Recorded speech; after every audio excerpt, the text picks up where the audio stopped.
the light. This isn't safe listening.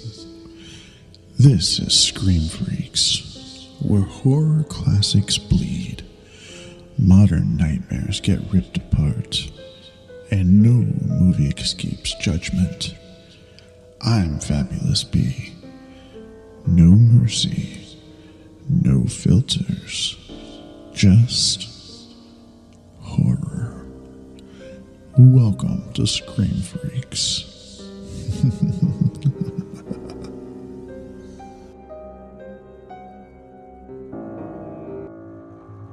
You want me to do what now?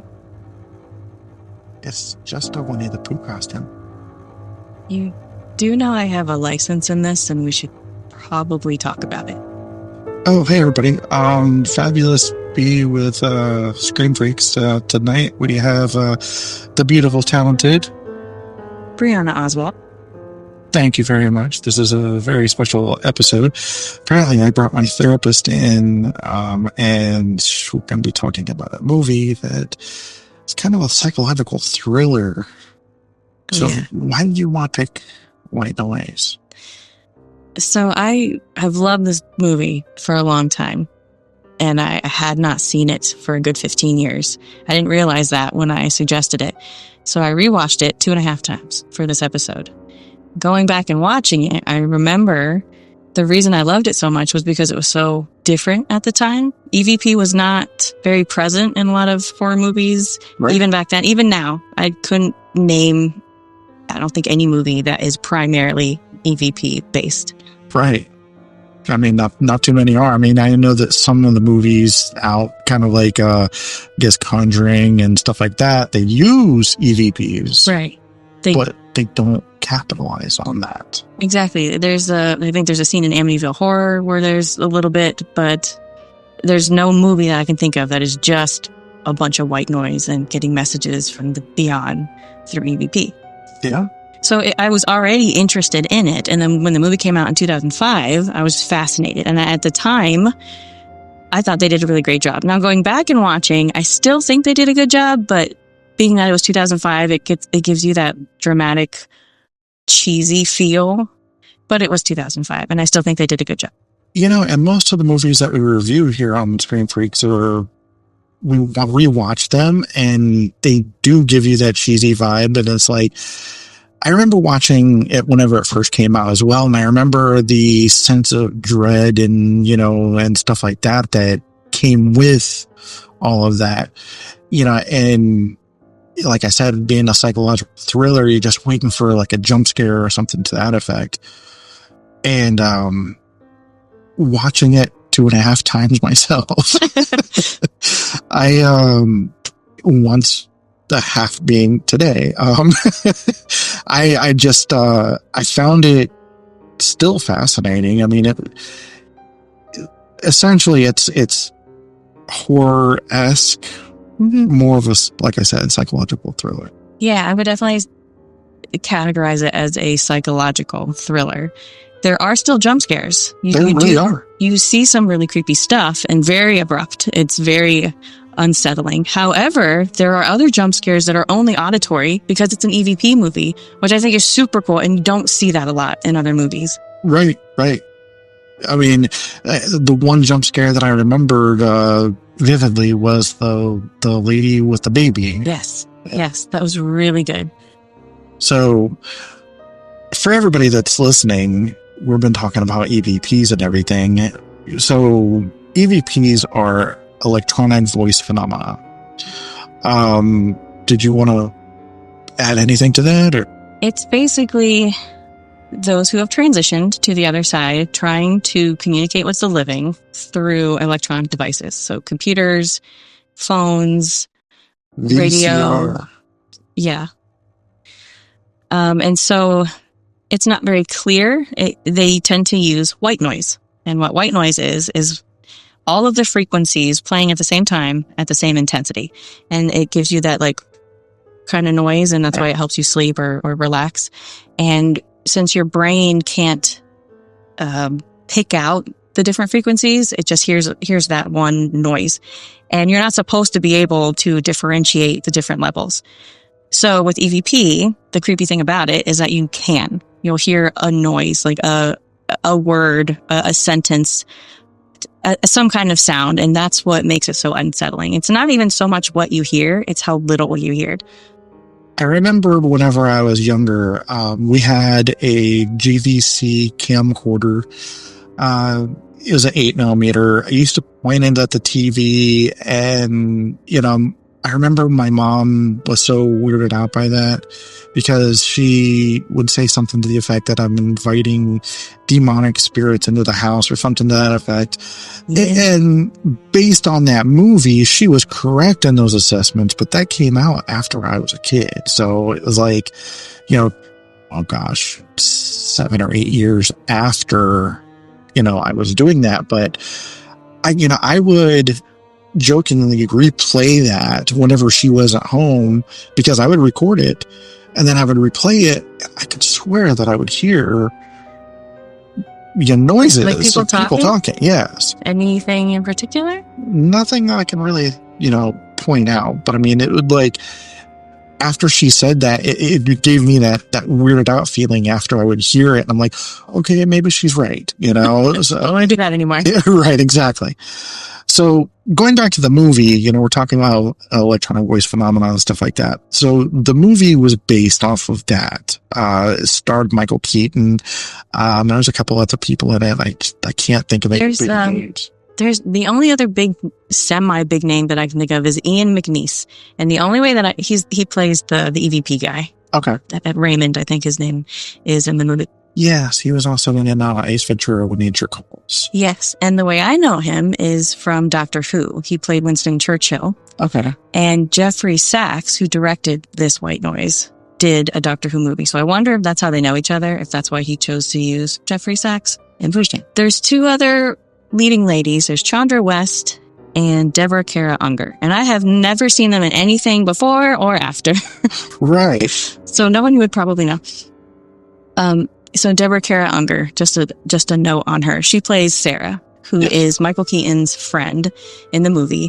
She gets into the EVP scene because her fiance tries to talk to her through EVP. And the whole thing was that she had a pact with him where if one of them died, they would tell the other one if the afterlife was nice and if it was everything they ever dreamed of. And so the message that she got from her fiance was, Sarah, yes. And so what I found interesting was that after she gets that message, which is when Michael Keaton first meets her, she's crying because she had a breakthrough and she got the whole Sarah yes message. And she said, I'll probably never hear from him again. And that's okay. Right. And I thought, would that be okay for me though? Would that be okay for everyone? Because this kind of thing, EVP, it can become an obsession. If you or I got a message from a loved one, wouldn't you kind of become obsessed and want to know more? Yes and no in my case, because, so my mom or my grandfather, actually my grandfather, best friend of my sister, would probably be somebody. I don't know if I'd be unnerved by it or if I would be intrigued by it. I like to think of, my last words with my loved ones is that, that's where we left things. For me to hear something like a disembodied voice, I don't know if I would be able to. Or if it was like, someone that you had a bad relationship with and they died and they're just like, you're an asshole. Like, do you need to hear that? Oh, God, probably not. I have a lot of those. You probably just keep that to yourself over on the other side. But the thing about Sarah, as in typical horror movie 2005 fashion, everything she says is very soft and deep and breathy. Yes. And it's very awkward. I feel like she's trying to get me in bed or make me cry. So just keep that in mind when you watch this movie. It's a little weird. Or in my case, get in bed and make me cry. That's the best. That's the best time. But so going, with the movie, it was a great movie. So with Michael Keaton learning more about how his wife had passed. And it was the EVPs that was telling him where to go and how to figure it out, that she was actually murdered. Horribly, yes. Horribly. Yeah, and just like there was another woman that was about to be by the same person. So the idea is that they set it up very nicely where Michael Keaton and his second wife are about to have a baby. They're very in love. It's very cute. It's very romantic. And then she goes off, I think, to be with a friend who's not doing well or something. And she just never comes home. And then he finds out that she's missing. And then he finds out that she dies. And then Ian McNeese's character starts getting messages from her, from the beyond. And of course, Michael Keaton plays a great straight guy, just very skeptical, very, very convincing. And he finally gets into it, and he starts receiving messages from Anna, his wife. And she's basically telling him or warning him about people that are about to die. And sometimes they're still living. That was a point that was made. Sometimes they're still alive, and she's trying to get him to save them. And that's kind of where it goes. And then we find out how she died, and it was a serial killer. And I think that is one of the big reasons why they put one person into the movie. And it was, she had a very short scene. It was the blind the psychic. Yes. And she was only there to say Willow Street, essentially. Yeah. And to stop meddling. Because, there were dark spirits at play in this. Yeah, it took me 2.5 times of watching it to really pick up on that. She said she calls so there's these 3 evil entities that eventually are contacting Ian McNeese and Michael Keaton, and they're just evil. They're just assholes. We don't really know what they want, but she calls them the ones who like damage. And then she says to Michael Keaton, because she's reading him and the reading is going fine until she sees something, and she picks up on the fact that he's meddling in EVP. And she says there's a difference between being curious or something and meddling, and you are meddling. Yep. And I found that so curious because I thought, well, what's the alternative? To not get involved and then just let these people die horribly? Right. The one lady that you were talking about, she has her baby in the car, and she gets in an accident. She hits a telephone pole, and she eventually gets electrocuted. But Michael Keaton gets there on time to save the baby, and then the mother dies. So he was able to save one life, but... Spoilers. No. Were they supposed to die together? Is she in the afterlife like, thanks, asshole, now I have nobody to talk to because I don't have my baby? Like... Why the word meddling? That was just very curious to me. Yeah, and the father at the funeral, just being very abrupt and cold towards Michael Keaton, trying to say, "Hey, listen, I heard from your wife on the other side," and he's just like, "Keep away from my family." And very freaked out by the idea of it. Didn't want to hear the messages. Being that day and age was a lot more taboo. A couple episodes ago, Ethan and I were doing an episode on Strangeland, and we were talking about things during that time frame, that 10-year span. Things were so taboo, like piercings, like body piercings were taboo. Dealing with ghosts was taboo, and it was. Nowadays, it's a lot more accepted. Mm-hmm. I think being a certain part of the political spectrum, I'm not going to say which side, is taboo these days. A bit more open-minded to these kind of things. Right. So, now I found the movie very fascinating. I mean, it was definitely like we said, psychological thriller, and it made you think. For sure. I feel like that was kind of the theme of the movie, is just, even though it wasn't terribly scary, if you want to shit your pants, like, this isn't necessarily the movie to watch, but if you want to think deeply about the other side, this is the movie. This is the one. Right. I mean, I could definitely say that it does fall into the horror category. Did you see what time she actually passed away? Because whenever his clock stopped, it was 2:30. was it 2:30? I thought it was like 6:15 or something. I don't remember. But yeah, it was usually the same time the clock would stop. It was a cool scene throughout the movie. Yeah, and I mean, there were small Easter eggs that was like that throughout the movie. Thank you for suggesting this one, because it definitely fits in with Spring Freaks. So, when are we going to have you back on another episode? Whenever you want to have me back. I was thinking of the movie Weapons. It's very different, and I loved it. I thought it was like the movie of the year last year, so I would love to talk about that. Okay. But I have a love of horror movies, so whatever Right. I argue. Did you see the movie Sinners? Yes, so good. I loved that movie. Michael B. Jordan was amazing playing both characters. What a different movie. I walked into that movie not knowing anything about it except that it was Michael B. Jordan. Right. And I don't know if anybody's seen the movie, but it took this turn, and I was like, whoa, where did that come from? But it fit. Right. It made it work. It was and beautifully done. The cinematography, the acting was great. I just loved it. Yes. There's another movie that is going to be part of season 2 of Scream Freaks that I'm actually going to get my 14-year-old involved in. Since he's a huge football fan. What's it? Key and Peele. Keaton Michael Key. So he recently did a movie called Him. Have you heard about it? Heard of it. I have not seen it.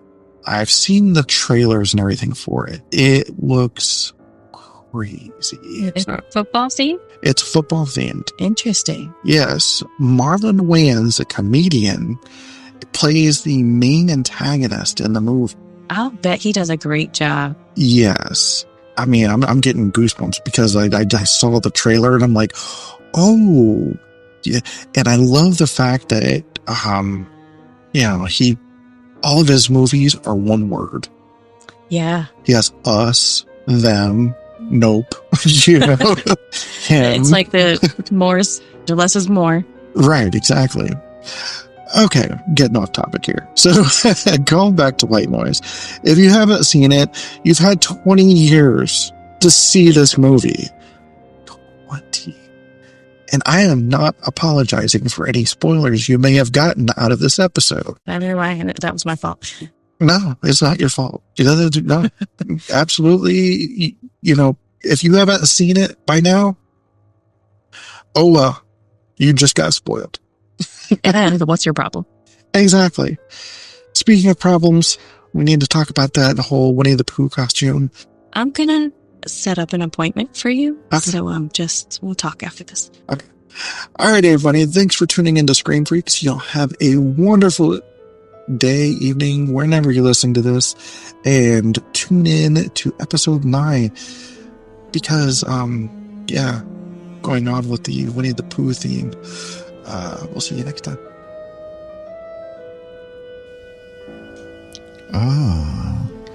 I see you've made it to the end, my friends. Most don't. If you like what you heard tonight, don't look away now.